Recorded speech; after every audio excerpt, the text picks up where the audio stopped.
திராவிட model ஆட்சி இருக்கும் வரை தமிழ்நாட்டில் மதவெறி ஆட்டத்திற்கு இடமில்லை என்று முதலமைச்சர் மு க ஸ்டாலின் திட்டவட்டமாக தெரிவித்துள்ளார்.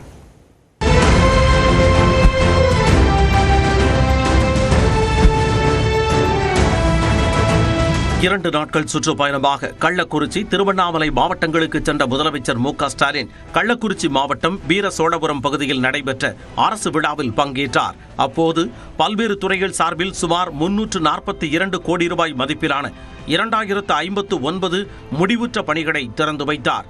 மேலும் 386 கோடி ரூபாய் மதிப்பிலான 62 புதிய பணிகளுக்கு அடிக்கல் நாட்டினார்.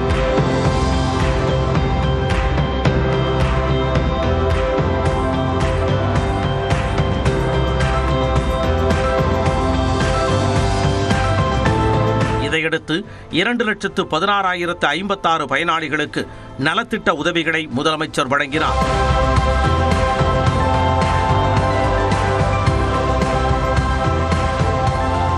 தொடர்ந்து மேடையில் உரையாற்றிய அவர் பல்வேறு துறைகளில் தமிழ்நாடு சாதனை படைத்து வருவதாக குறிப்பிட்டு அதிமுகவுக்கு சவால் விடுத்தார். இந்தியாவிலே தமிழ்நாடு தான் தனிக்காட்டு ராஜா என்பது போல நாம் பெற்றுள்ள 11.19 விழுக்காடு இரட்டை இலக்க பொருளாதார வளர்ச்சி.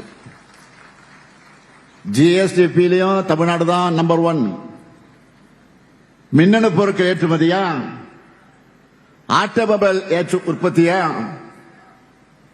தோல் அல்லாத காலணிகள் உற்பத்தியா, ஸ்டார்ட் அப் தரவரிசையா, எல்லாத்திலையும் தமிழ்நாடு தான் லீடர். நான் கேட்கிறேன், இதில் 5% அதிமுக ஆட்சி காலத்தில் நடந்ததா? இது என்னுடைய ஓபன் சேலஞ்ச். தைரியம் இருந்தா சொல்லுங்க.